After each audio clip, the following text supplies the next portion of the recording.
কানতেছিস এরা ছেলেপিলি দেখে নিজের বাড়ি আসার সাথে সাথে কান্না শুরু করে দিচ্ছে, সে কানতেছিস বলে বলে মাথা কাপড় দেন। সে দেখলাম তো আমি কথা বলছি, এত কানছে কিটা। দর্শক আজকে কাজী পাড়ায় আসছিলাম। আপনি আমার চ্যানেল মনে করেন শুধু বলবেন কি যশোরের মুসলমানই, দেখবেন আপনার বাড়ি গিয়েও পাবেন। ও সারসায়ও দেই, সারসায়ও কাটি, সারসায়ও কাটি।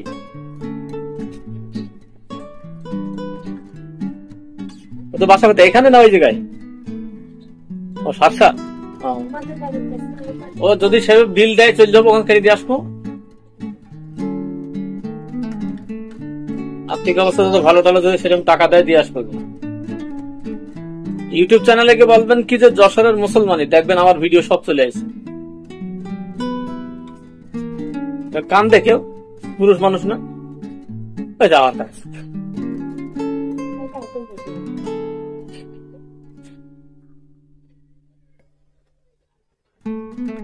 না না সুইটে কিছু দেবো না, আজকে সুইটে কিছু দেবো না, কিচ্ছু দেবো না। পা আঘাত লেগেছে কি করে? সম্পূর্ণ হয়ে গেছিল, আলাদা হয়ে গেল আলাদা।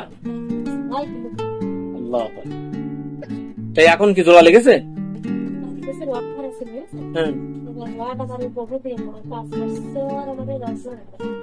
তো ভাঙলো কি করে? ওরকম করে ভাঙলো কি করে? কিসের থেকে? কপালে আল্লাহ বিপদ দিলি, দেখছেন কি অবস্থা হয়। বিপদের কোনো শেষ নেই।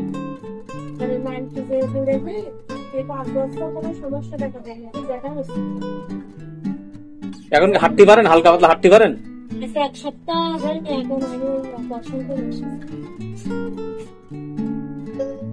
জোড়া লাগেনি?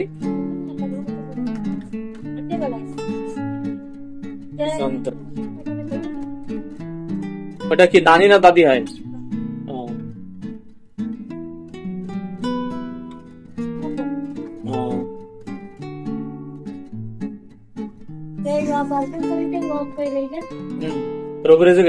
কয়টা গান আছে?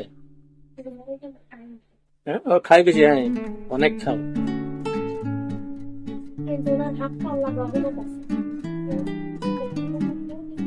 না হাত ভালো আছে শুনি, হাত ভালো আছে শুনি।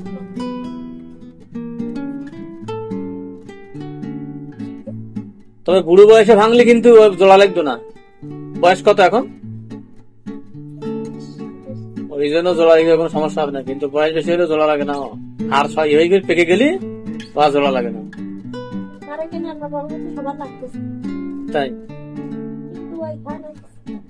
খরচ তো মানে হাঁকাই নাই।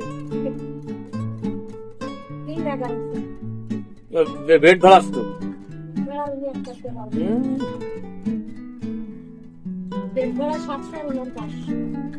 বাম বাজার বিল্ডিং টার এমনি এমনি উঠতেছে।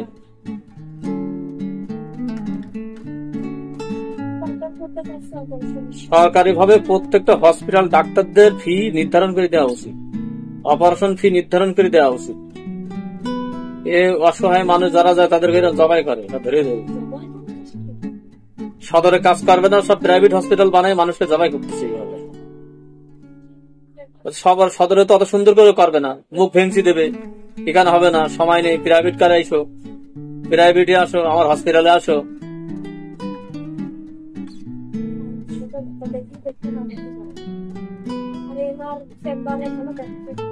এসবগুলো বন্ধ করা উচিত সরকারের।